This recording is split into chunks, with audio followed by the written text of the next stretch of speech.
Gênesis, capítulo 49.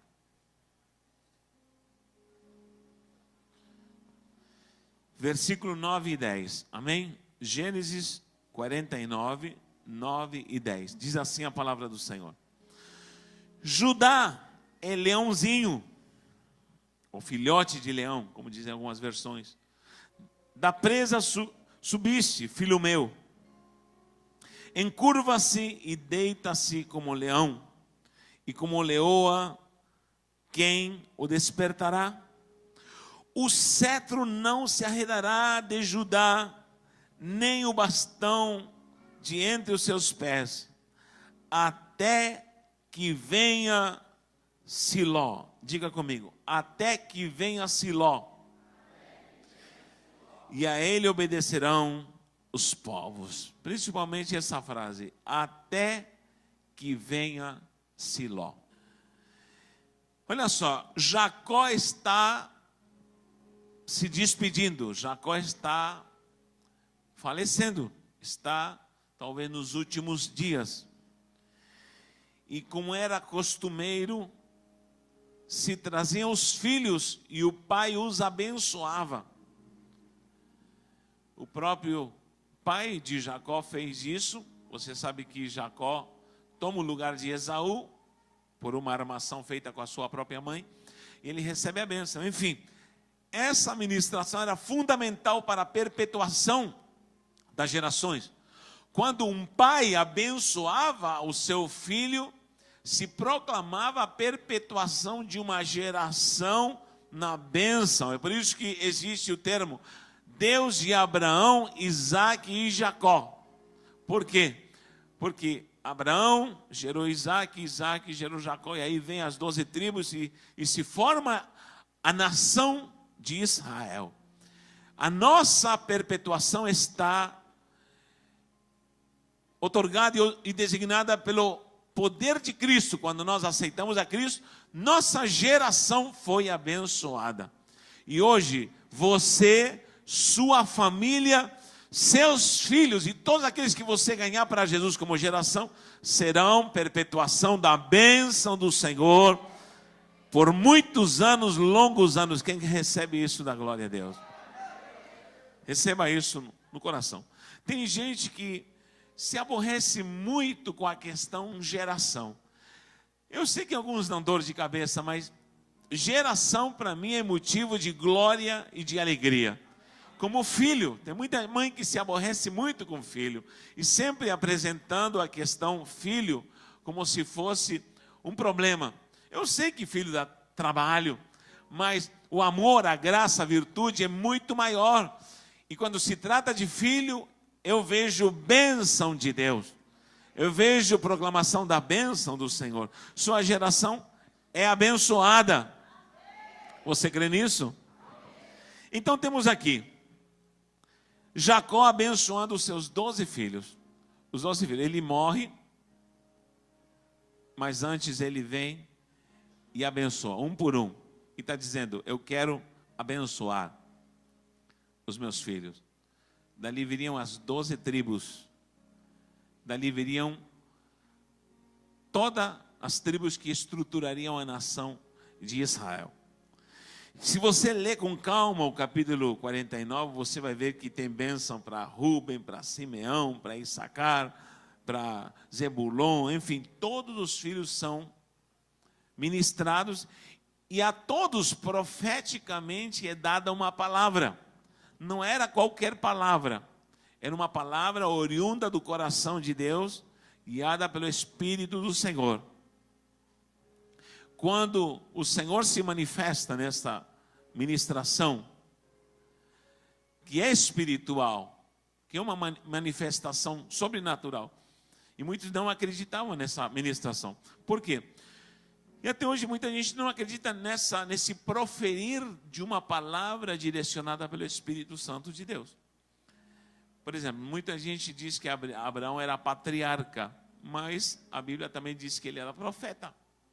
Ele era profeta. Abimeleque disse abençoa-me porque tu és profeta. Então os patriarcas eram profetas, porque tinham proferido a autoridade e a palavra do Senhor nas suas vidas. Então, quando um patriarca, como profeta, declarava alguma coisa, se cumpria.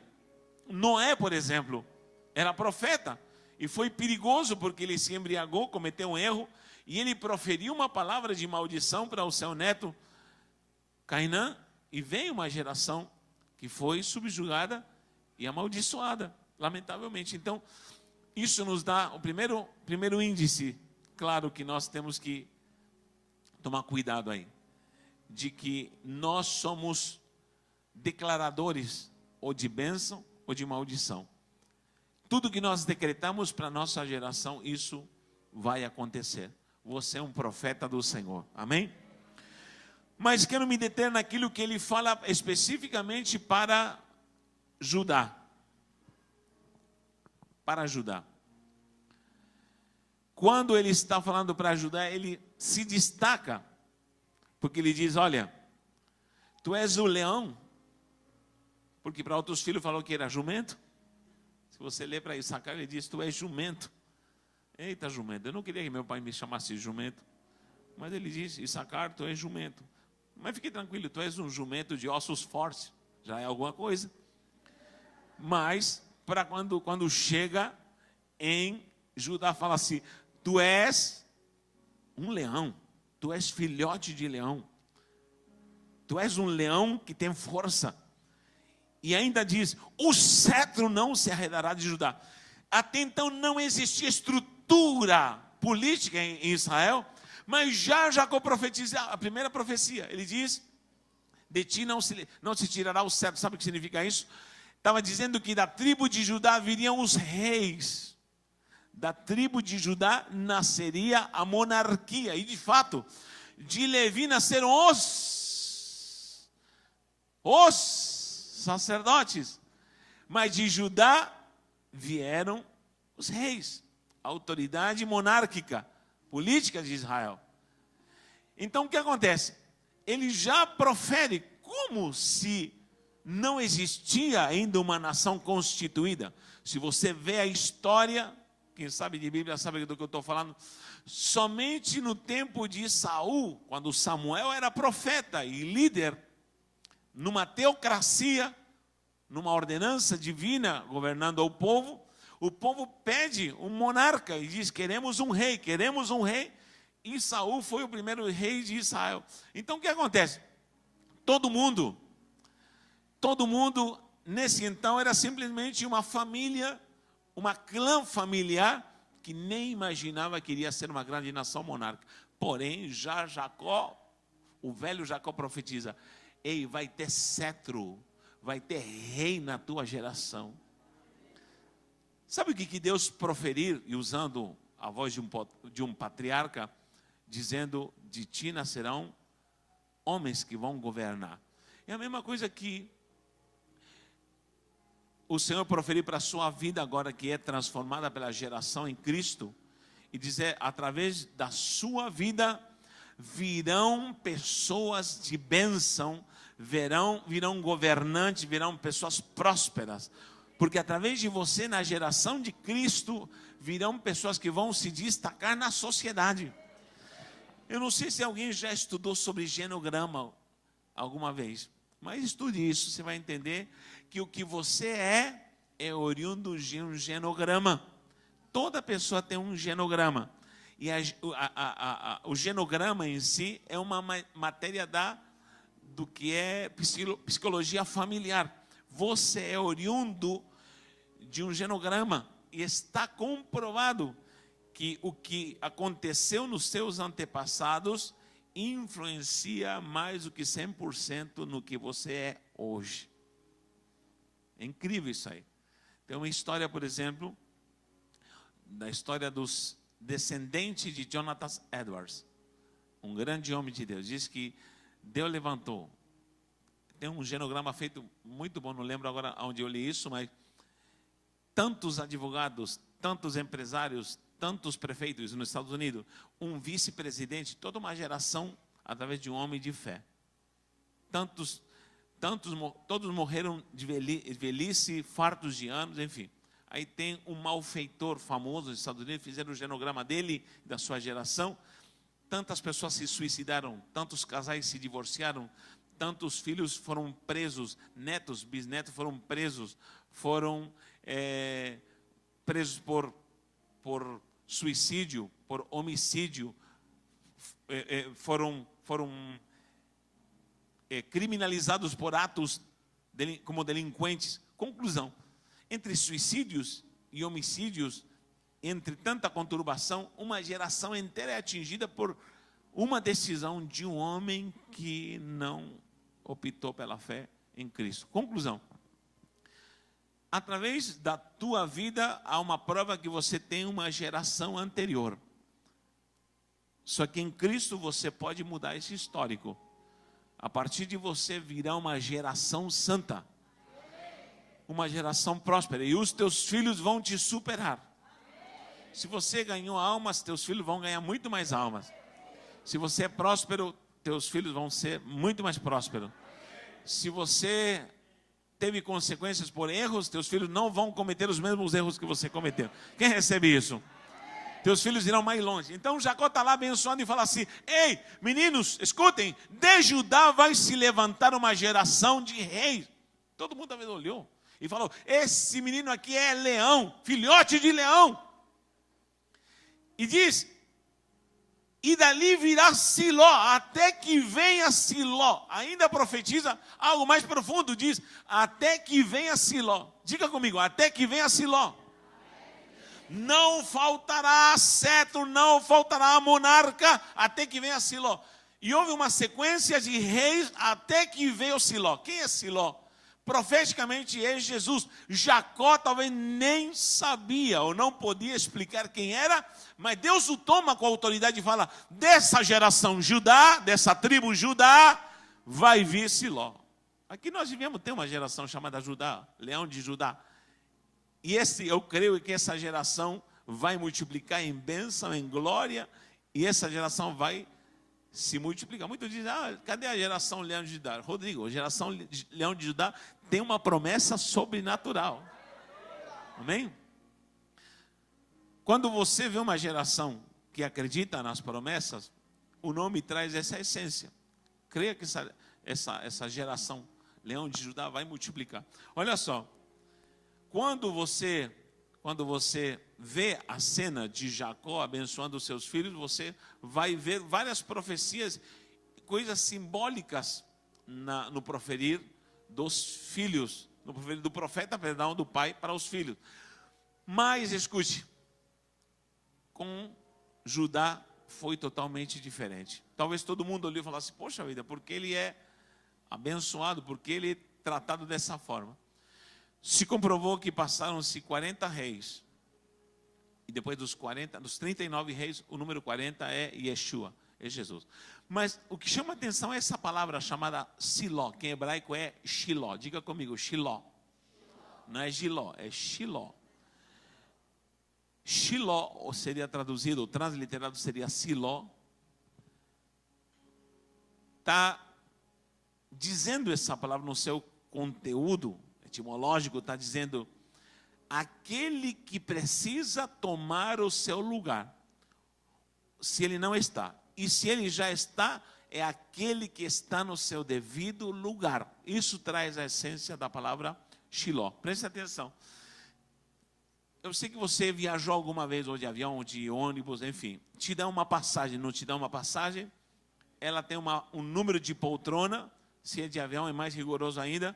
Tem uma poltrona A, B, C, poltrona 18A, 18B, 18C. E você tem que olhar aonde é a tua poltrona. Então, essa poltrona reservada para você que comprou essa passagem. Então, quando há algo reservado ali específico, para você estar ali, isso é Shiló. Amém? Outra coisa, vamos supor, o tecladista está ali no seu devido lugar aí atrás tocando. Esse lugar está reservado para ele. Shiló também é quando a pessoa está no lugar certo. Por exemplo, um vaso de decoração. Ele está no lugar decorando, está no lugar certo. As cadeiras no lugar certo. Um ar-condicionado poderia ser colocado aqui no chão? Não, tem que ser em cima. Então, está no lugar certo. Então, quando algo está ocupando o lugar certo, isso é Shiló. Quando algo está no seu devido lugar. Que dona de casa já se aborreceu quando alguém da casa, do lar, deixou algo fora do lugar?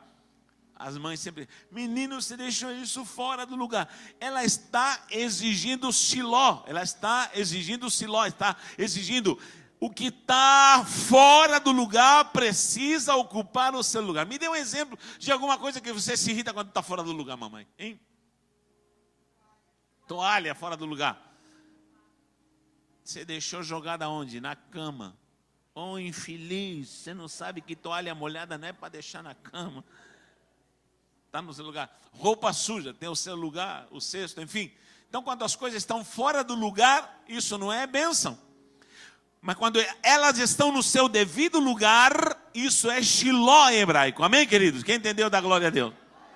Só que ele usa essa palavra profeticamente, Shiló, para se referir ao Messias. Ei, vão passar muitos reis, não faltará cetro, mas haverá um trono de um que vai ocupar o seu devido lugar.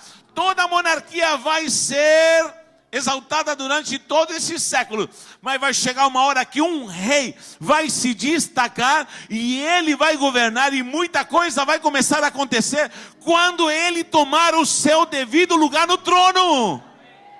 Então todo mundo esperava Shiló. Quem é Shiló? Aquele que vai tomar o seu lugar. Aquele que tem algo reservado, que tem uma cadeira reservada, que tem um espaço reservado. E como você entrando no avião, eu profetizo que isso vai acontecer na sua vida. E você entra lá pela primeira vez e você, cadê minha poltrona? Cadê? Essa aqui. E se tem alguém no seu lugar, desculpe, essa é minha poltrona. Sai daqui porque esse é meu lugar. Não é isso? Então é isso que Deus está tomado pelo Espírito, ou promovendo o Espírito em Jacó e profetizando. Escute, em primeiro lugar, Yeshua HaMashiach é Shiló. Ele diz, eu quero tomar o meu lugar. Ele está dizendo para você, eu sou Shiló, há uma cadeira reservada para mim dentro de você. Eu quero tomar o meu lugar. Na sua vida, eu quero tomar o meu lugar. Na sua família, eu quero tomar o meu lugar. Nas suas finanças, eu quero tomar o meu lugar. Na santidade, eu quero tomar o meu lugar. Na sua vida secular, eu quero tomar o meu lugar. Há um devido lugar para Shiló. Há um devido lugar para Yeshua. O rei está dizendo, cadê o meu trono? Esse trono não pode ser ocupado por outra coisa. Esse trono é meu. E eu não permito que esse trono se assente outra pessoa. Não se assente ninguém ou coisa alguma, outro Deus. Esse trono é exclusivamente meu. Quem entende isso, dá glória a Deus. E é o grande desafio. Hoje estamos cantando louvores de vitória. A igreja está viciada em louvores de vitória, em louvores de conquista, em louvores de portas abertas, em louvores, mas está faltando temas como esse. Vem, Senhor, e toma o teu lugar. Está faltando isso na igreja. Porque todo mundo quer que a bênção venha, que a vitória venha, que a cura venha, que a restauração venha. E eu estou falando fortemente contra isso. Minha esposa falou, cuidado, você está falando muito contra a bênção. Não estou falando contra a bênção, nem contra milagre. Eu estou pregando contra um evangelho de viciados, que só quer resultados.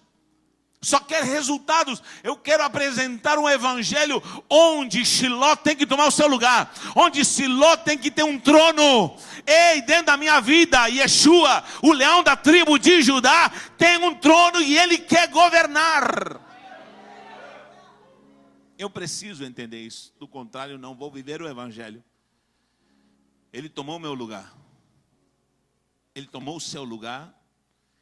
Tirou o pecado, tirou Satanás, tirou o ego, tirou o Natanael. E nesse trono ele disse, eu vou me assentar. Quando Deus olha e vê algo fora do lugar, ele diz que não há Shiló. Alguém que disse, o coração do homem tem um rombo do tamanho de Deus. Quem entendeu? O coração do homem tem um rombo do tamanho de Deus.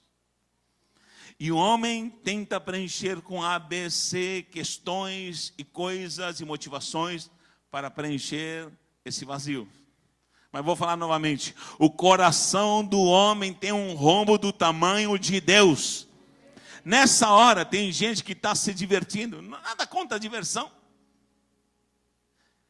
Esses dias foi ontem. Meu filho me disse, vamos lá no parquinho que chegou no Itaré. Eu falei, vamos lá. Quem disse que crente não pode se divertir? Pode se divertir. Amém ou não? Amém. E me fizeram subir num negócio, meu irmão, não vá lá. Aliás, eu vou fazer um desafio. Eu vou desafiar todos meus 12 para estar lá. Quem é gadita? Jesus amado. Eu quero vocês lá. Vou marcar uma data para ir lá. Gente, sabe aquele negócio de divisão da alma do espírito? Eu senti que minha alma se dividiu do espírito. É um brinquedo que tem lá na praia. Eu vou na hora certa, eu vou chamar todo mundo aí. É uma coisa de louco.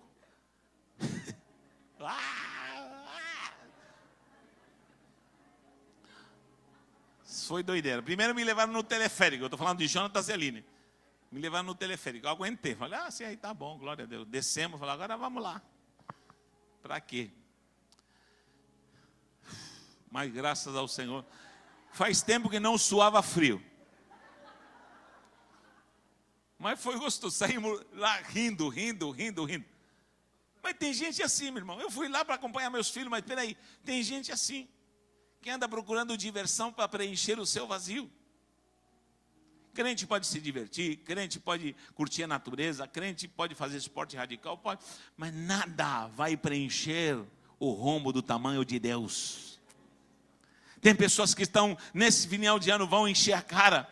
Lamentavelmente tem gente que volta a beber, só um champanhezinho, só uma cervejinha, só um vinhozinho, vai começar tudo de novo. Tem gente que está envolvido na maconha, na cocaína, está envolvido em vícios, está envolvido em prostituição, em pornografia, em adultério e no sexo livre, ilícito, ilegal. Sujo, imundo, está tentando preencher o vazio do seu coração, em diversão, viajando, meu irmão. Nada pode preencher o rombo que está no seu coração. Há um rombo no seu coração do tamanho de Deus. E Yeshua HaMashiach vai preencher esse rombo no seu coração e vai falar: somente eu vou preencher e eu vou te satisfazer, eu vou te alegrar, eu vou te dar salvação e vida eterna, eu vou te libertar. Eu sou Siló. Vem e toma o teu lugar. Quem pode falar isso? Em nome do Senhor. Eu me emociono ao pensar nisso. Sabe por quê? Porque nessa hora tem gente embaixo no viaduto. Nessa hora tem gente que está indo pela primeira vez experimentar droga. Tem gente que está indo pela primeira vez para a balada, para a prostituição, para a promiscuidade. Porque é um vazio no seu coração. Mas graças a Deus, diga graças a Deus, o Senhor te libertou. E esse rombo, esse vazio, esse buraco que havia no teu coração foi preenchido pela essência de um Deus todo-poderoso. Siló tomou o seu lugar. E graças a Deus, hoje eu estou salvo. Hoje eu estou salvo. Você crê nisso? Eu não estou à procura só de resultados, embora isso faz parte, cura, faz parte, libertação faz parte, ou portas abertas faz parte, bênçãos materiais, tudo isso é glorioso e nós oramos por isso, e que haja muito mais isso na sua vida. Mas a vida cristã, a vida com Cristo não se resume em coisas, não se resume em status, não se resume em resultados somente, em cura física. A vida cristã é uma vida que é preenchida pelo Cristo. Não podemos, um padre disse isso, eu vi isso num vídeo, um padre, entre tantas coisas que ele estava falando, ele falou assim: não posso aceitar mais um cristianismo sem Cristo. E quase fuzilaram ele. Ele falou assim: Maria ocupou o lugar do Cristo e eu não posso aceitar isso. Um padre, Fanuelo, ele disse: eu quero um cristianismo com Cristo, porque Cristo não pode ser preenchido, ou o lugar de Cristo não pode ser preenchido com outra pessoa. Há um só caminho, um mediador entre Deus e os homens. Ele está dizendo: eu quero tomar o meu lugar, eu quero tomar a primazia, eu quero ser a excelência da primazia na sua vida. Cristo precisa tomar o seu lugar na sua vida, na sua casa, na sua família, no seu casamento. Quer ser feliz? É quando Cristo preencheu o teu coração. Eu não sei o dia que você aceitou a Jesus, não sei o que aconteceu com você, mas eu me lembro, sendo já filho de crente, meu irmão, no ano de 1987, dia 11 de outubro de 1987, por volta de 20 horas e uns 20 minutos, eu tive meu primeiro encontro com Deus, porque de fato eu estava criado na igreja, mas havia um vazio no meu coração, porque não tinha tomado uma decisão por Cristo. Mas naquela hora, dia 11 de outubro de 1987, já te falei a hora, na rua Antão de Moura, 46 Fundos, Parque Vitaru, pela primeira vez eu senti que Deus preencheu o vazio que havia no meu coração e tive minha primeira experiência com Deus. Não sei que experiência você tem com Deus, não sei se você de fato se converteu, aceitou a Cristo, meu irmão, mas em nome do Senhor, Deus está te falando: eu quero trabalhar na tua vida, eu quero operar na tua vida, eu quero te salvar, te restaurar, te libertar, te preencher. É tão importante quando Deus age em nossas vidas. E o tempo que eu dedico a Deus é um tempo precioso. Aqui nessa igreja tem muita ordem, graças a Deus. Tem muita gente respeitosa. Mesmo assim, eu sou chato de galocha, porque eu não gosto de desordem. Já fui pregar em igreja onde é uma bagunça que você não sabe o que falar, que é uma bagunça, é um passeio de gente entrando e saindo. Esse demônio tem que sair das igrejas. Eu não entendo como alguém tem falta de respeito na hora que Deus está falando. Tem gente que diante de um juiz não pode se movimentar, não pode. Não estou falando de exemplos que há uma necessidade, porque quem paga o pato normalmente quando eu falo são as mães, às vezes, que estão aflitas com uma criança. Mesmo assim, que lindo é quando uma mãe ensina seus filhos a respeitarem a casa do Senhor, a viverem no temor da palavra. Calma, Deus está falando. Eu conheço um ditado que diz assim: quando tem um pregador falando na carne, quando tem um pregador falando no espírito, até o mais desviado fala: cuidado, Deus está falando. E quando é um pregador que está pregando na carne, até o mais convertido e santo diz assim: esse pregador está na carne. Concorda naquilo que eu estou falando? Vou falar de novo. Quando o pregador está pregando no espírito, até o mais desviado da igreja fala assim: cuidado, Deus está falando. Agora, quando o pregador está na carne, pregando coisas que não tem nada a ver, eu chamo de ministério da perdigão, só enche linguiça. Que tem pregador da perdigão, só enche linguiça, só está falando abobrinha. Até o mais santo da igreja fala assim: ministério da perdigão. Isso aí não é de Deus, não. Quando Deus está falando, há uma reverência, sabe por quê? Porque a essência de Cristo na palavra está querendo ocupar o seu lugar.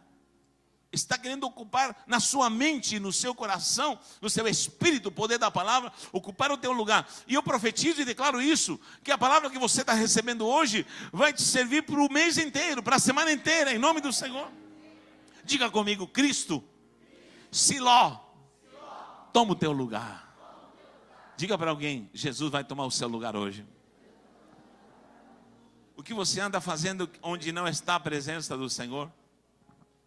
Que pecado você tem cometido ao ponto de ter tirado Jesus? Quantas vezes você, por causa de pecado, você tira Jesus? Quantas coisas você vê por aí, tantas tentações, você tira Jesus do seu lugar? Entra a promiscuidade, entra a mentira, entra a maldade. Cristo sai do trono e nós o tiramos do seu lugar, mas o Senhor está falando: eu quero tomar o meu lugar.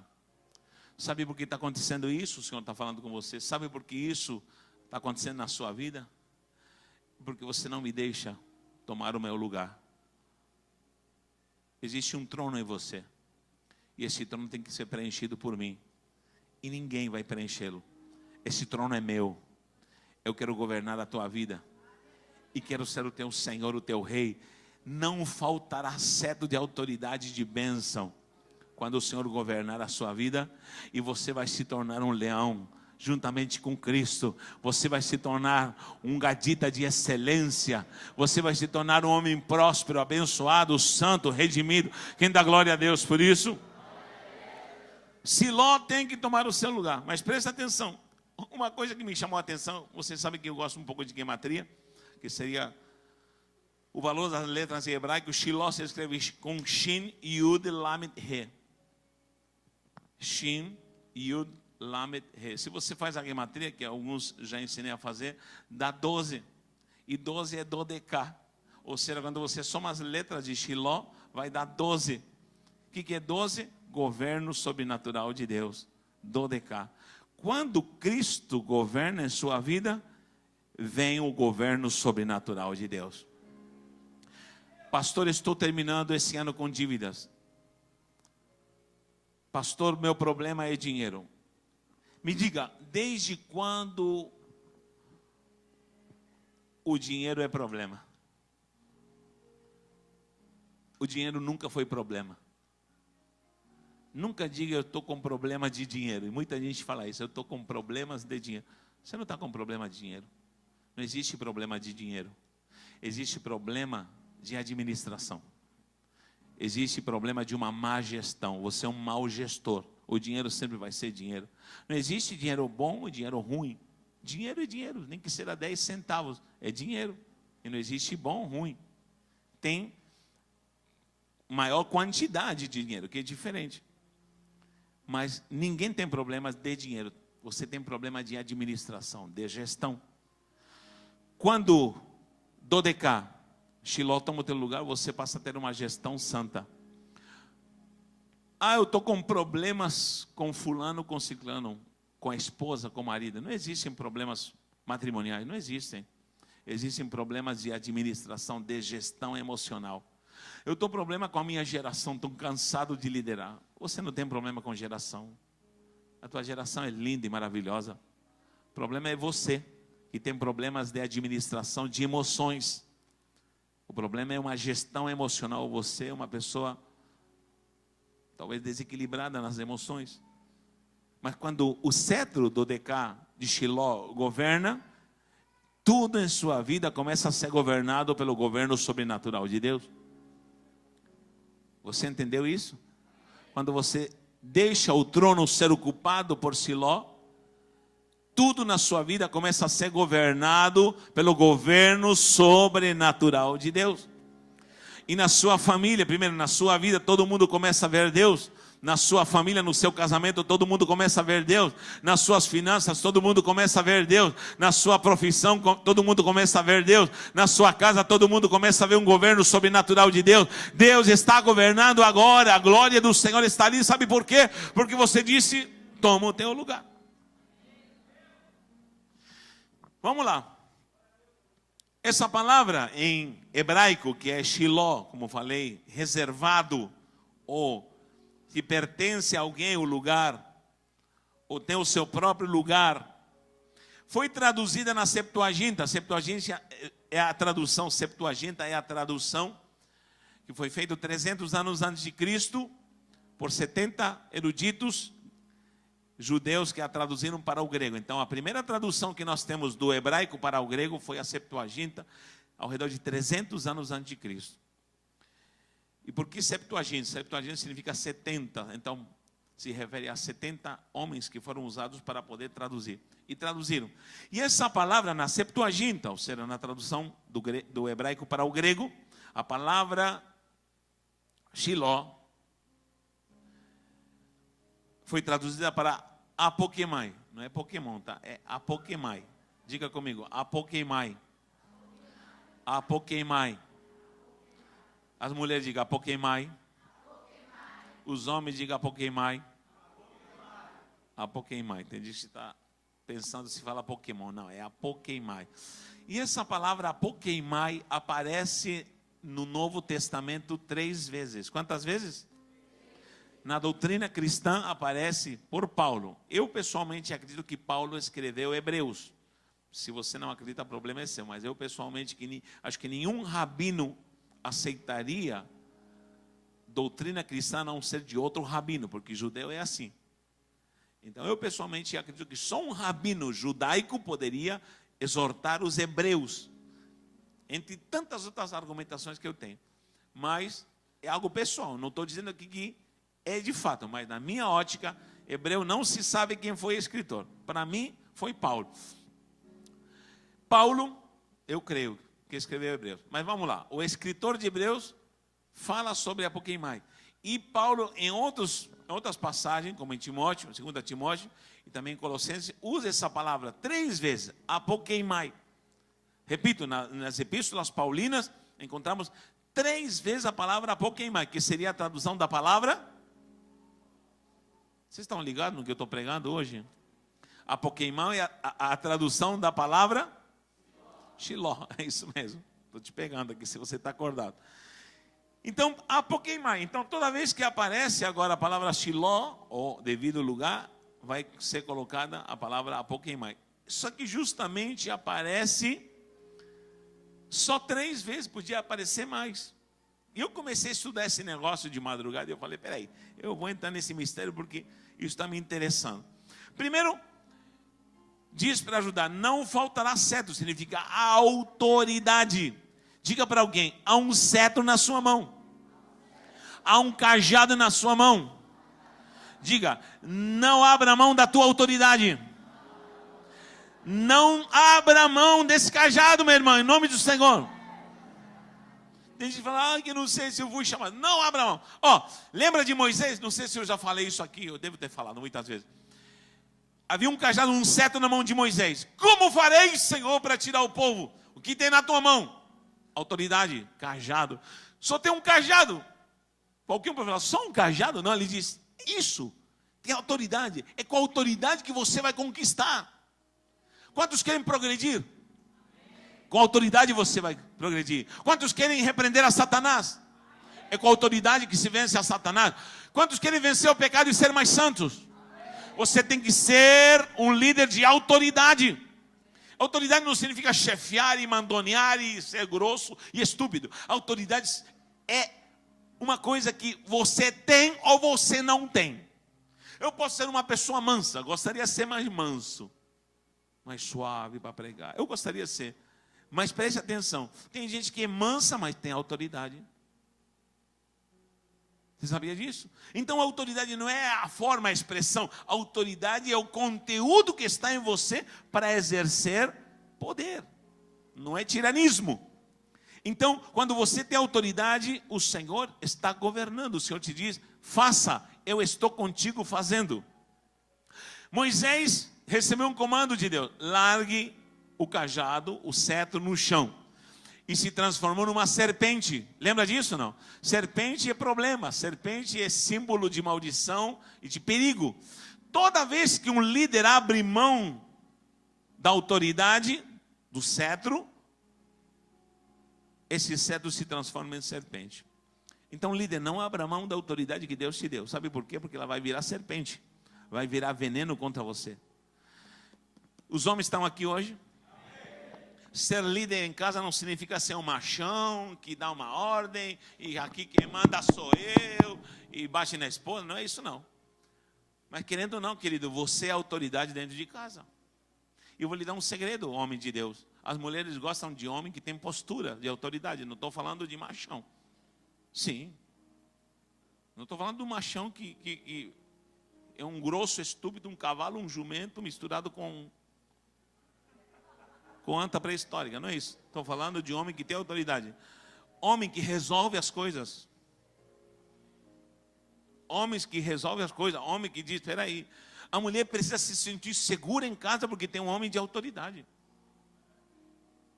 Ah, meu marido aqui, mas meu marido não resolve nada. Não. Homem tem que ter postura. E outra coisa, homem não pode se deixar levar e ser gato e sapato na mão dos filhos, dos parentes ou da própria esposa. Não, homem tem que ter postura. Josué se levantou e disse, ei, estou falando por todo mundo lá em casa, porque eu e a minha casa vamos servir ao Senhor. E tem homem que fala assim, o senhor sabe como que é, né? Sabe como que é o quê? Que lá em casa, sabe como que é, né? Sabe como que é o quê? Homem tem que ter postura. Eu e minha casa vamos servir ao Senhor. Acabou. Vou falar novamente. Homem tem autoridade ou não tem? Repito, não precisa ser enérgico como eu. Embora essas crianças me pegam, faz gato de sapato, montam em cima de mim, me jogam na lona, me dobram os braços e a Nata em cima, pisa em cima de mim. É uma loucura quando a gente brinca, mas quando eu digo parou, parou. Então preste atenção. Nós precisamos ter essa glória de ter um cetro. Moisés abriu mão, virou serpente. Não abra mão da autoridade que Deus te deu. Porque isso vai se tornar serpente e você vai ficar assim, como ficou Moisés. E às vezes eu vejo homens hoje em dia, sem ter Shiló na sua vida, a autoridade, ficam assim, na sua vida espiritual, na sua vida ministerial com cara de tonto, na sua vida financeira. Homem que tem autoridade, ele marcha, ele avança, diz, eu sou gadita, e nunca vai faltar cetro de autoridade aqui, porque Shiló já tomou o seu lugar. Shiló já está governando. Shiló já está nessa essência. Apoquimai era o lugar reservado. Sabe para quê? Principalmente para uma autoridade. Um governador. Vamos lá, hoje da festa, no termo grego, apoquimai era uma cadeira reservada para essa autoridade. Quem está me entendendo? Se essa cadeira está reservada ali para o governador que vinha hoje, apoquimai. Essa cadeira ninguém senta porque é da autoridade. Então foi traduzido Shiló para apoquimai. A cadeira reservada para alguém de autoridade. Amém? Mas olha só. Essa palavra aparece em Hebreus 9:27. Se você vê Hebreus 9:27, é um versículo que fala de morte. Meu Deus, vai falar de morte no final do ano, meu Deus do céu. Olha o que diz Hebreus 9:27. Aos homens está apoquimai morrerem uma só vez. Vou falar de novo. Aos homens está apoquimai morrerem uma só vez. Como diz na sua versão? Ordenado. Então, essa palavra ordenado, vou traduzir no grego, especificamente apoquimai, foi traduzido ordenado, mas está escrito assim: aos homens foi lhe dada uma cadeira específica para morrer. Sabe o que Paulo está dizendo aqui? O escritor de Hebreus, e depois vem o juízo. Isso acaba com o espiritismo, porque não existe reencarnação, segundo a Bíblia, amém? Ele diz, os homens morrem uma só vez.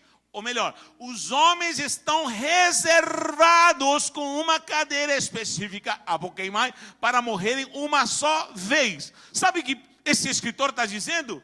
O dia da tua morte está reservado com hora, dia, cadeira específica, mês, tudo bonitinho. Não adianta fugir disso. Todos nós temos um dia marcado, reservado, apoquimai, onde a cadeira da morte está reservada para você deixar de existir nessa terra. Já ouviu o versículo, o costume que se diz que ninguém morre na véspera? De fato, porque ninguém. Isso é bíblico, sabia disso?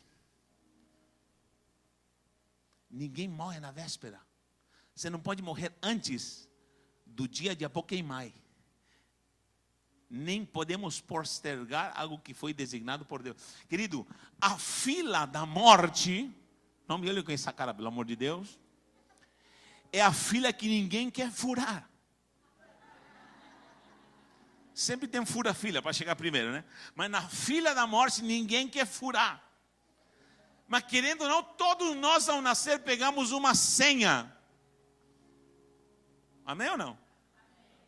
Você não sabe, mas tem uma senha com você. De uma cadeira chamada apoquimai. E Paulo diz, ei, aos homens, ao Inácio, ao Júnior, ao Wagner, todos aqui, diga seu nome. A Pokémon está reservado uma cadeira e um dia e uma hora do mês para morrer. Se Jesus não voltar, todos nós temos hora marcada com a dona morte. Jesus. Alguém está triste? Não? Alguém ficou decepcionado com isso? Diga para alguém, não se preocupe. Você não vai morrer na véspera. Você vai comer peru antes, panetone.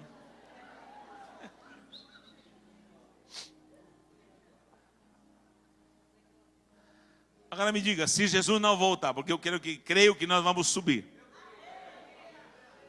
Alguém pode impedir o horário de morrer? Quando não é a sua hora? Ed, teve um acidente essa semana, a moto dele foi parar embaixo do caminhão, a estrada rolou e tudo. Fraturou algum osso? Só arranhões. Não era a hora. Porque se é a tua hora, dormindo você vai. Em casa, seguro, com esse calor, com ar-condicionado no teu quarto, bonitinho, com lençóis de seda, com fronha de bordada com fio de ouro. Se é a tua hora, Deus fala assim, Pokémon, aperta o botão. Acabou. Amém ou não? Amém. Alguém continua dando glória a Deus? Me lembrei de uma história de um fazendeiro no interior de Minas Gerais. E era um fazendeiro muito rico, muito gado e muitas tarefas. Ele tinha um capataz. Pensa naquele idoso ungido.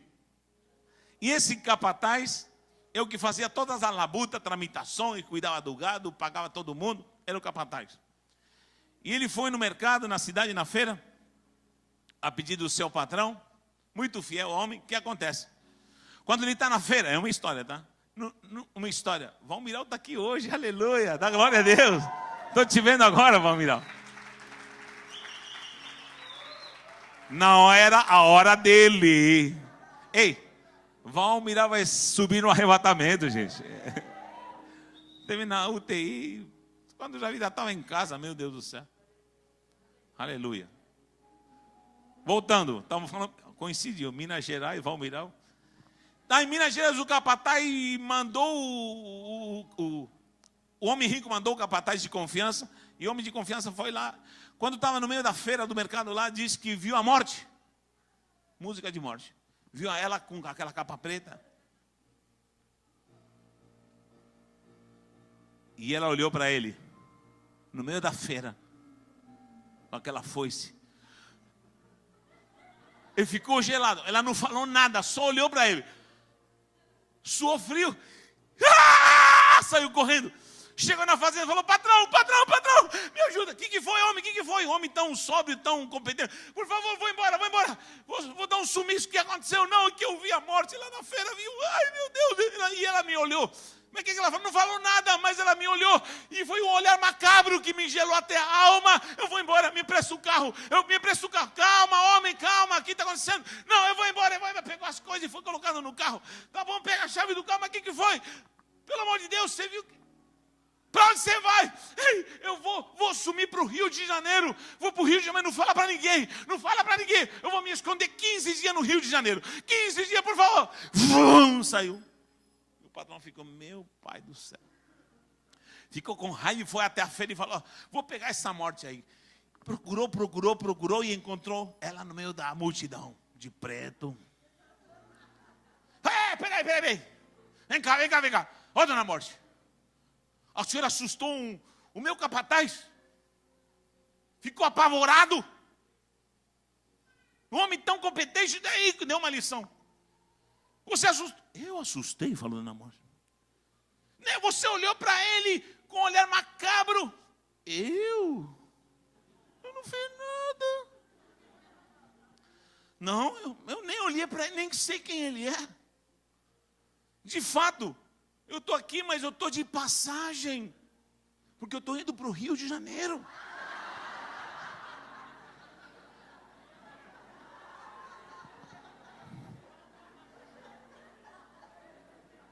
Estou de passagem em Minas Gerais. Na verdade, eu estou indo numa missão no Rio de Janeiro. Ei, Apoqueimai, sabe o que é? Morra. Apoqueimai. A primeira coisa é quando Cristo entra na tua cadeira, sabe o que começa a acontecer? Não fica apavorado, porque ninguém vai morrer aqui. Mas é uma morte espiritual. Eu começo a morrer para o pecado. Eu começo a morrer para as tentações do mundo. Eu começo a morrer para as paixões. Quando Cristo se assenta a vida, ele diz: morre, Natanael. Morre, Natanael. Começa a morrer. A cada dia eu morro, diz Paulo. A cada dia eu morro. Que não prevaleça a minha vontade. Que não prevaleça meu egoísmo. Que não prevaleça a minha vontade carnal humana, mas que prevaleça a vontade de Cristo. Eu tenho que morrer e Cristo tem que governar a minha vida. Eu vou morrer para os vícios, eu vou morrer para o adultério, para a fornicação, para a prostituição. Eu sou de Cristo, só quem é de Cristo dá glória a Deus e aplaude o nome do Senhor.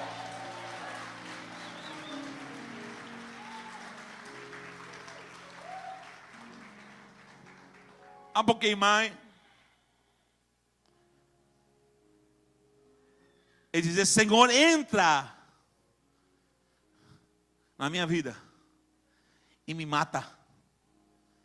Me mata. Até agora eu estive no controle de tudo. E olha o que eu fiz com a minha vida. Me mata, Senhor. Paulo disse: não vivo mais eu, mas Cristo vive em mim. Nós morremos. Chegou alguém diante de um pastor e disse: pastor, estão falando mal de mim, estão falando disso, estão comentando isso, porque era uma pessoa que tinha um histórico pesado e agora se converteu, e estão colocando isso, então o que eu faço? Tão difícil. Falou: calma, sabe por que está acontecendo isso? É porque você não morreu ainda. Morto não se incomoda com o que falam dele. Morto não se incomoda o que estão dizendo dele. Ah, que estão falando isso. Eu estou morto. Podem falar do morto. E olha que eu já fui em velórios. Eu tenho um histórico de velório, de casamentos, de tudo que você possa imaginar, de conselho, de histórias. E eu posso escrever muitos livros do que eu já vivi. E tem coisas que não dá para escrever. Eu já fui em velório onde estava sendo velada a santa. E eu vi gente falando mal. Uma irmãzinha que não tanto problemática, estava sendo velada, essa irmã, uma anciã. E não sei que problema deu na hora do enterro. E alguém disse por trás: essa véia dá trabalho até na hora do enterro, diante do Senhor. Jesus, eu falei: que vergonha. E ela não está nem aí, sabe por quê? Porque morto não se incomoda o que falam dele. Morto que morreu vive em Cristo. Ah, que estão dizendo: não estou nem aí. Eu já morri. Acabou essa vida de promiscuidade. Acabou a vida do mundo. Acabou, eu morri. Cristo está reinando. Cristo está reinando. Cristo está reinando. A glória do Senhor está em mim. Cristo, Rei dos Reis. Senhor, Ei Shiló, Leão da tribo de Judá, governa na minha vida. Eu sou teu. Eu sou salvo. Eu nasci de novo. Quem dá glória a Deus? Quando Cristo reina, acabou. Por isso Paulo dizia com autoridade: nem o alto, nem o baixo, nem as perseguições, nem nada. Quem me separará do amor de Cristo? Eu já morri. Cristo reina na minha vida. Eu sou de Cristo. Eu sou seu escravo. Eu sou escravo do amor de Deus. Isso que está faltando hoje na igreja. Gente que morra. Deus me deu uma revelação com os jovens esse ano. Nada vai mudar de redes, tudo vai continuar na bênção esse ano. Mas o Senhor me deu uma revelação com os jovens esse ano, específica. Sabia disso ou não? Eu vi muitos jovens tomados numa unção profética terrível. Mas hoje em dia parece que está no evangelho gospel, onde está se fazendo muita parafernália para atrair jovens. E tem jovens, sabe do que precisa? Só de morrer, conhecer o Cristo e ser lavado e redimido no sangue do Cordeiro de fato. Eu sei que balada, fumaça, luzes e não sei o que, a festa São João e tanta coisa que já se inventou para atrair jovens. No final das contas, que acontece? Nada. Está faltando o evangelho genuíno, onde os jovens conheçam o que é poder do Espírito Santo, saibam o que é, sabe o que? Profetizar, ser tomados em línguas estranhas e mergulhar no oceano do Espírito. Está faltando uma geração comprometida com o Rei dos Reis e Senhor dos Senhores, e esses jovens digam: não vivo mais eu, Cristo reina na minha vida. Paulo diz, o escritor de Hebreus, perdão, diz: está designado, apoqueimai, os homens morrerem uma só vez. Ei, sabe o que está acontecendo esse problema? É que você está muito vivo. Você está muito vivo. Sabe que você está chateado e azedo assim, falando: ai meu Deus, esse ano, ai, não me fale em célula, viu?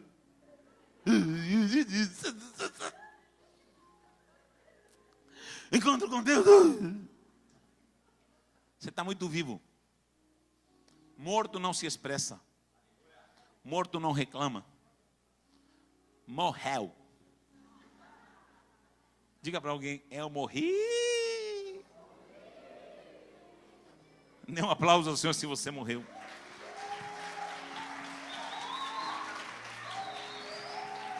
Segunda coisa. Primeiro foi Hebreus.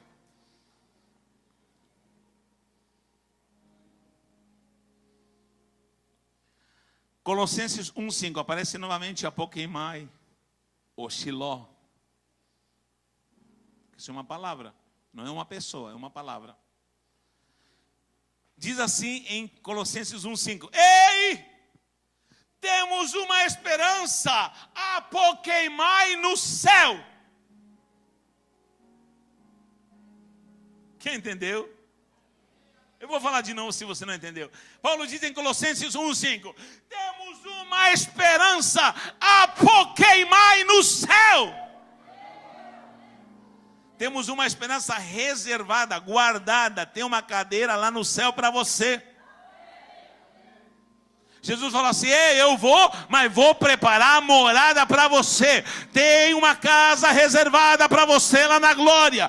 Tem uma cadeira celestial para você lá na glória. Tem uma herança celestial lá no céu. Muita gente está pregando bênção aqui na terra, mas o evangelho verdadeiro está dizendo: ei, a nossa esperança é lá na glória. A nossa esperança é esperar a Cristo lá na glória. Nós vamos para o céu. Não sei se isso te agrada, mas eu estou querendo é subir, é embora daqui em nome de Jesus. Primeiro é morte, diga comigo: morte. Aos homens, apoqueimai é reservado morrer uma só vez.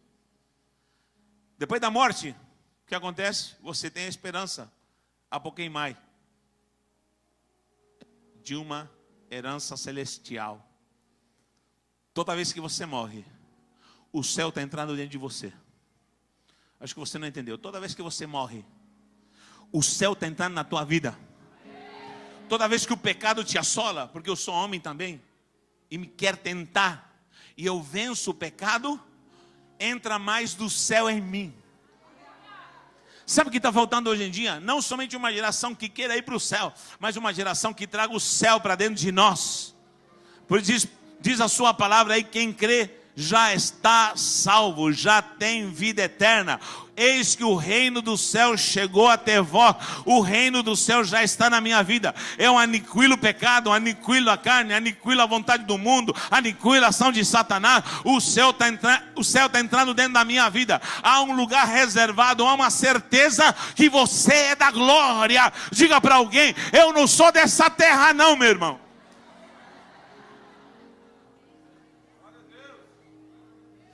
Eu não sou dessa terra. Outra coisa que está faltando nos louvores hoje em dia é cantar mais o céu. Cantar mais o céu. Quem lembra desse louvor antigo? Existe, essa não está mesmo. Existe um país país de esplendor. Quem lembra dessa música? Lugar de delícia, morada do Senhor. Existe um país. Que nota você está? Dó? Tira o sustenido e deixa só em dó. Você não fica acidentado. Dó maior. Faz ré, faz ré. Aumenta melhor. Existe um país de esplendor. Aí vai para lá. Lugar de delícia, morada do Senhor. Existe um país. A gente cantava vigílias esse louvor. País de esplendor, lugar de delícia, morada do Senhor. Sétima. Aí vai para sol. Lá não há pranto, tristeza nem dor, lugar de delícia, morada do Senhor. Lá não há pranto. Lá não há pranto, tristeza nem dor, tristeza nem dor, lugar de delícia, morada do Senhor. Ir para o céu. Ir para o céu era um tema muito forte alguns anos atrás. Quem lembra desse tema que a gente cantava nas vigílias? Temas do céu. Vamos cantar hinos do céu. Há uma morada no céu. Há jardim no céu. Há promessa no céu. Vamos para o céu. Jesus está voltando. O rei está voltando. Parecia que já estava voltando Jesus.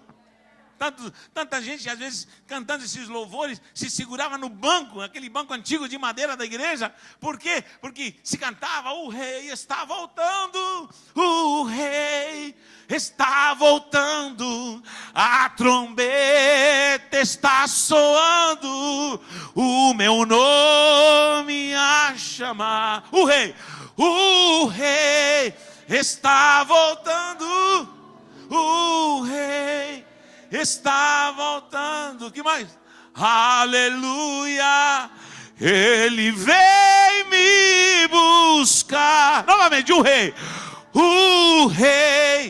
está voltando. Eu creio nisso.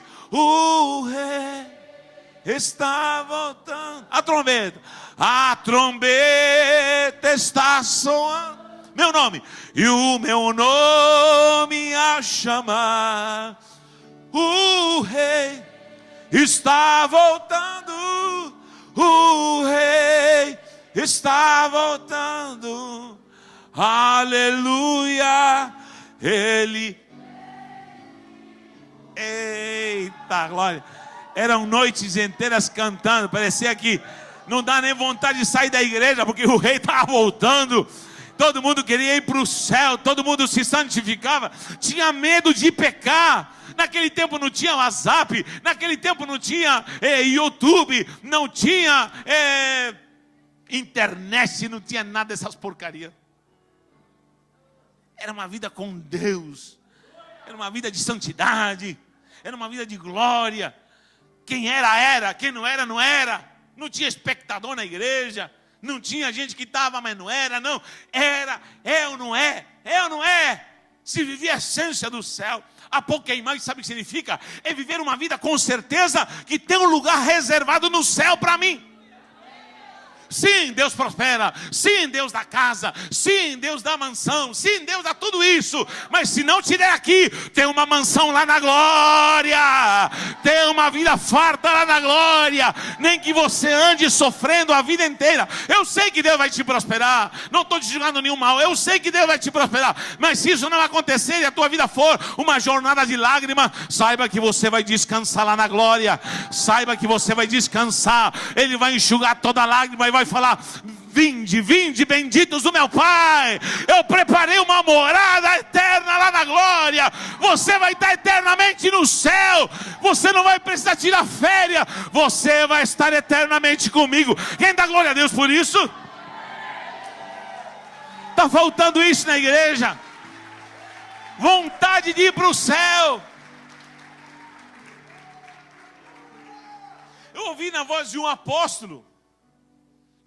E eu fiquei impressionado. Ele falou assim: Ele falou: não, Deus vai nos prosperar muito. Eu falei: glória a Deus. Ele falou assim: mas olha, eu acho que esse negócio de vinda de Jesus daqui a 1000 anos, 2000 anos, que Deus vai levantar muitas gerações na terra. Eu fiquei triste aquele dia. Calma, não foi do nosso líder, não. Mas de um apóstolo. Eu falei: meu Deus, eu não.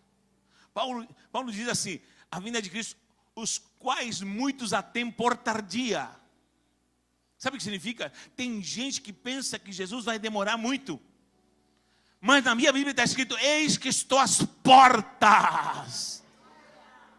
E diz a noiva: vem, ora vem, Senhor Jesus. Sabe o que a noiva diz? E a noiva diz: ora vem, Senhor Jesus. Vamos falar: ora vem, Senhor Jesus. Uma palavra que sumiu do vocabulário dos crentes, a palavra maranata. Quem lembra dessa palavra? Maranata, parece que saiu do vocabulário. Faz anos, décadas que não vejo essa palavra nos louvores, Maranata. Sempre, sendo que a gente passava a noite também cantando Maranata, Maranata, e Maranata a noite inteira. O que é Maranata? Quem sabe? Ninguém sabe. Sabe por quê? Porque não está nos louvores, mas está na Bíblia. A palavra Maranata está na Bíblia. Está na palavra do Senhor. Se você ignora essa palavra, você deveria saber essa palavra. O que significa a palavra Maranata? Ora vem, Senhor Jesus. Ora vem, Senhor Jesus. Ora vem, Senhor Jesus. Eu quero subir para a glória. Eu quero estar lá no céu. A Pokémon, a certeza que eu vou para a glória. Ei, se você morre hoje, se hoje talvez é o teu dia, para onde você vai? Tem certeza nessa vida que você está levando, que você vai para o céu?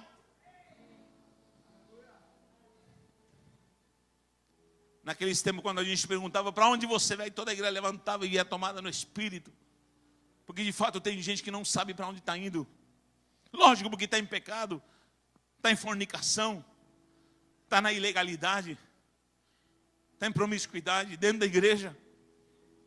Está faltando santificação. Está faltando uma geração que tenha certeza que há um lugar no céu para ele. Eu não sei você, meu irmão, não posso falar por você, mas eu nasci para ir para o céu. Eu nasci para ir para o céu. Só quem nasceu para ir para o céu, dá glória a Deus.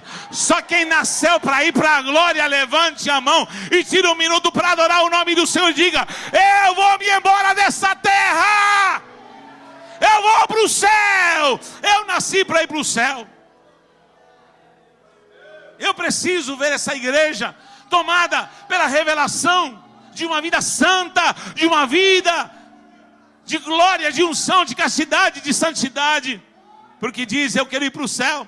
É lógico. Esse é o nosso viver. Mas como que eu vou desejar o céu se eu estou fazendo 1001 coisas que não agradam ao Senhor? Como que eu vou ir para o céu e desejar o céu, ou ter certeza que eu vou para o céu, se eu vivo uma vida de dubiedade, pecando a semana inteira e venho aqui no domingo para lavar as roupas sujas? Não. Chega. Deus está levantando uma geração que vai para o céu. Diga para alguém: Deus está levantando uma geração que vai para o céu. Diga para alguém, por favor: Deus está levantando uma geração que vai para o céu. Agora a pergunta é: você faz parte dessa geração? Diga, se você faz parte dessa geração, se manifeste.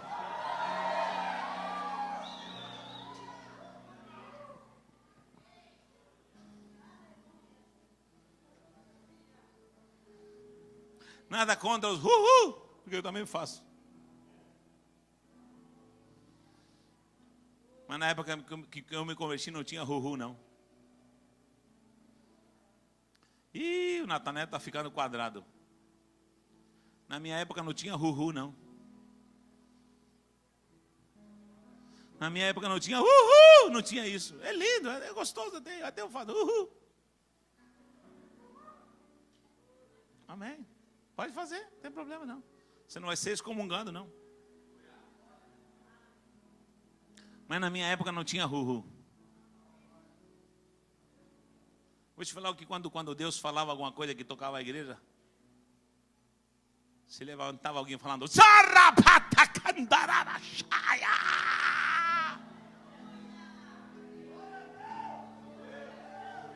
aleluia! Havia um irmão que a igreja estava sentindo o toque do Espírito, e a levinho, a palavra entrando, eu me lembro dele. E lá atrás sentia, aleluia! E esse aleluia entrava no coração, e toda a igreja pegava fogo. Eu vou gritar aqui, vocês vão fingir que estão sentindo. 1, 2, 3. Aleluia!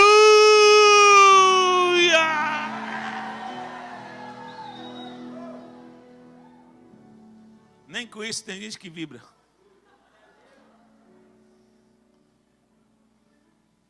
Havia uma irmãzinha chamada Margarida em espanhol. E as crianças todas sentadas no lugar dela, eu estava lá no meio. Às vezes aprontando, mas estava lá, ouvindo a palavra. Quando me interessava, era de Deus. E eu era um crítico, falava, esse aí está fora. Esse aí é santo. Como bom filho de pastor. E quando já estava terminando a pregação, como agora, eu falava, é hora de brincar, porque todas as crianças saíam para a rua, não passava carro na época. E todo mundo, as crianças brincavam na rua. Era esconde. Aqueles minutos que todo mundo se saúda, às vezes 20, 30 minutos, era a hora das crianças brincarem, porque não saíam para a salinha, era tutano puro na cabeça das crianças. Hein? E eu falava, e sempre se pedia para o irmão fechar com a bênção. E havia irmãos que oravam lá, pai, te agradecendo. Eu falava, yes, o irmão falando que vai orar, rapidinho a oração, já estou saindo para correr, para brincar. Agora, quando pediam para a irmã Margarita Gomes, meu pai falava, e estava aquela unção, sabe, já aquela coisa, sabe, amém, aleluia, um chorando já. Aí meu pai falava, irmã Margarita Gomes, peça a bênção. Não, porque a Margarida vinha, era uma viúva magrinha, olhos azuis, lembra dela, mãe?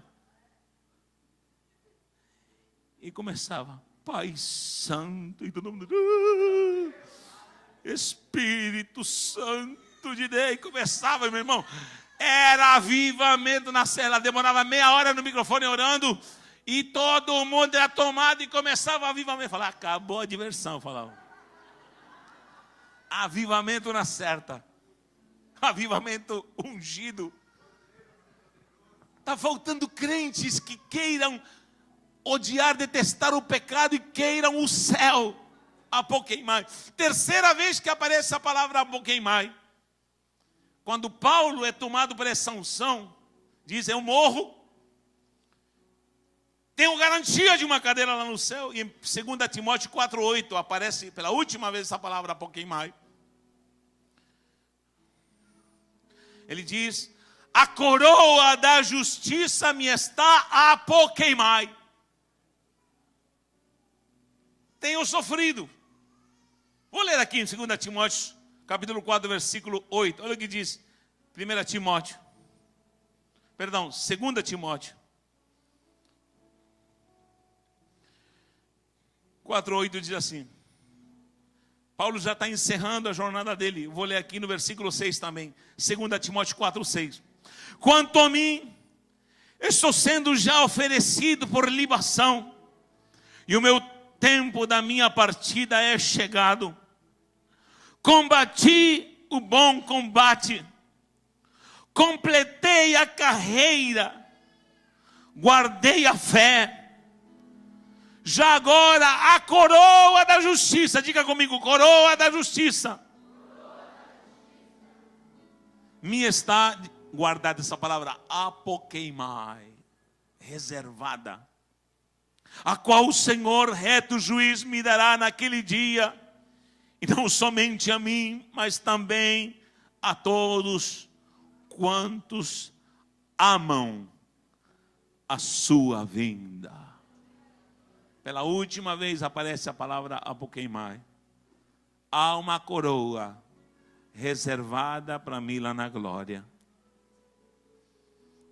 Ai, que minha geração não cresceu. Ai, que eu não levantei meus 12.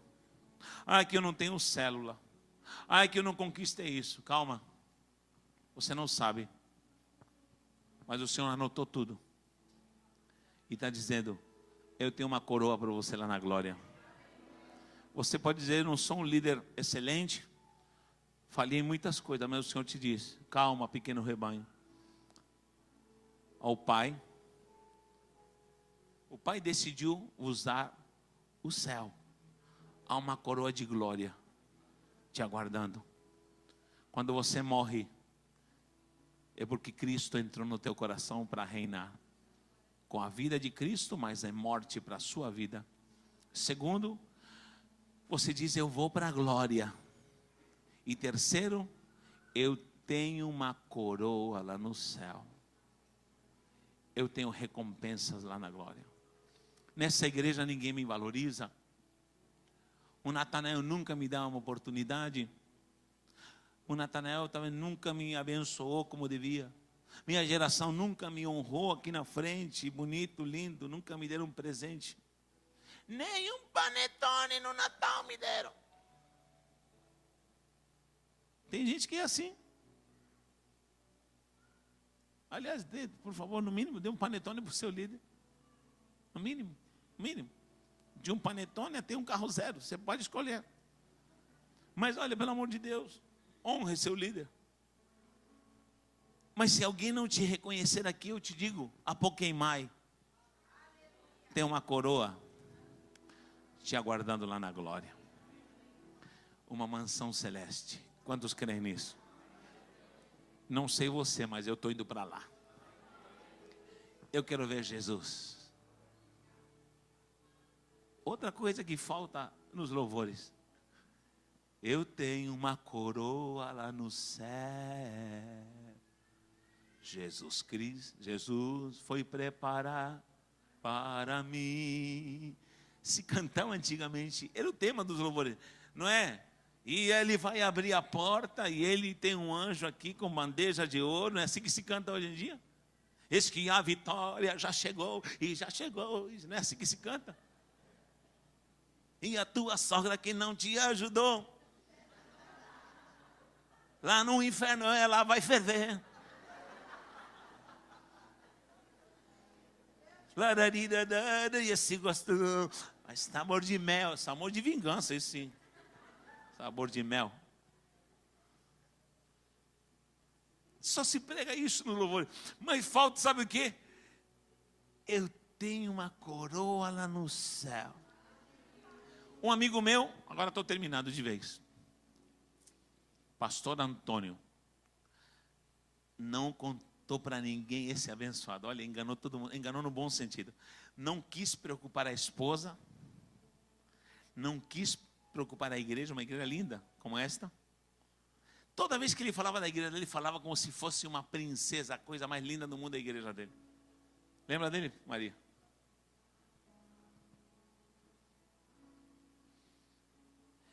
E ele ia no médico e não deixava a esposa ir junto. E ele entrava no médico, só que o médico tinha dado para a notícia e ninguém sabia.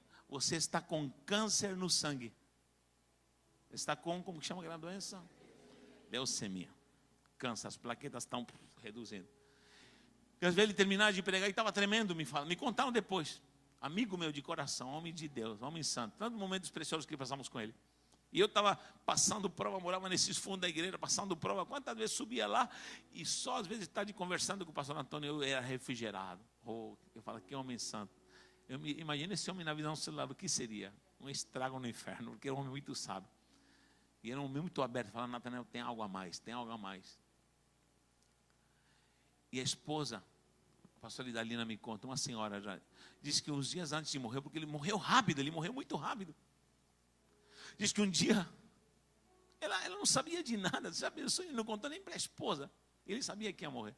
Diz que ele estava dormindo e a irmã Idalina nos contou. Diz que um dia estava de madrugada. Diz que ele sentou na cama assim, olhou para o céu e falou assim: minha casa no céu é muito linda. E ficou olhando para o céu assim. E ela falou: Antônio. E ele estava com o rosto brilhando, ela disse. E olhava para o teto e falava: há uma coroa me esperando lá. E olhava para o céu. E não parava de olhar. E sorria. E novamente: Antônio. E ele não ouvia a sua esposa. Aí ele falava, sentada na cama, pensa na cena: a minha casa lá no céu é muito linda. E ela achou estranho isso. Ela me contou depois. Eu chorei muito quando ela me contou isso. Diz que ela se virou para o lado, ele deitou novamente e dormiu. Uma semana depois a gente estava fazendo o enterro dele. Mas ele disse: a minha casa lá no céu é muito linda. Há uma coroa me aguardando lá. Não se preocupe se talvez esse final de ano você não vai ter tudo que você precisa. Talvez esse ano foi um ano ruim para você. Você queria deletá-lo da sua vida, da sua história. Talvez você sofreu com discipulado, com tarefas. Está na hora de você olhar para o céu e falar: Senhor, a minha casa no céu é muito linda. Senhor, eu tenho uma coroa. Eu não tenho certeza que vai ser amanhã. Alguém me disse isso antes do culto. Meu futuro está na mão do Senhor, porque no emprego está mandando todo mundo embora. Não sei o que vai ser amanhã. Você tem a certeza de um Jesus que diz: calma, eu preparei tudo. E é uma coroa de glória. Você não vai ficar desonrado. Jesus está dizendo: tenha certeza da sua fé. Jesus vem buscar a sua igreja. Vem buscar um povo santo de boas obras. E eu preciso estar a contas com o Senhor. Jovens, se consagrem. Abandonem o pecado. Pais, gerem seus filhos no temor do Senhor. O tempo está se acabando. Olhem para cima e digam: eu quero estar a conta. Hoje pode ser teu dia de você não existir mais. Eu não sei qual é a tua senha, o teu número, a pouco quem mais, a cadeira que você vai deixar de existir. Mas o Senhor te diz: hoje,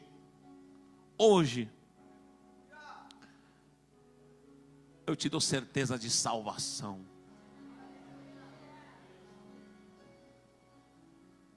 Feche seus olhos, apague a luz. Fale com Jesus.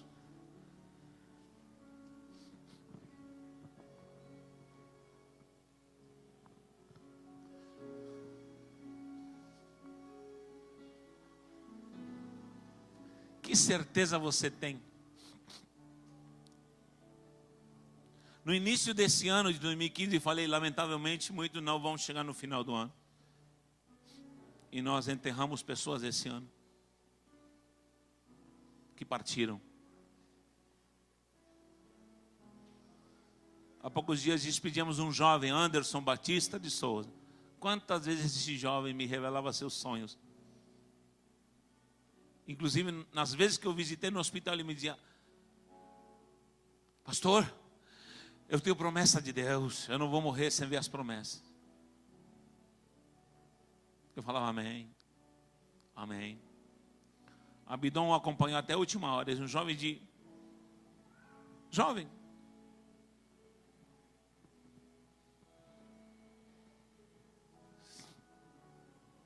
Abidão disse que na última hora, quando ele soluçava, porque o coração dele estava dilatado, não aguentava mais, com ataque de asma crônico. Abidão orava por ele e ele falava com aquela respiração insuficiente, com uma máscara de oxigênio. Ele falava: amém, amém, amém, amém, amém. Está na hora de você falar amém para Jesus. O Senhor diz: consagra-te, larga esse pecado. Está na hora de você falar amém. Eu tenho um céu de glória para você morar. Amém. Eu tenho uma vida excelente.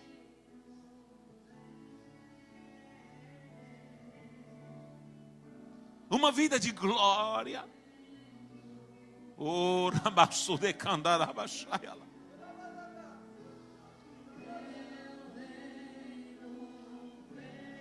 Todo mundo nesse ano pensa em se divertir. Divertir, sair um pouco. Sim, você merece.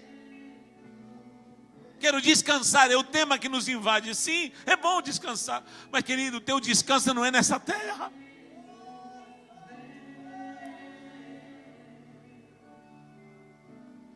Oh, céu de glória.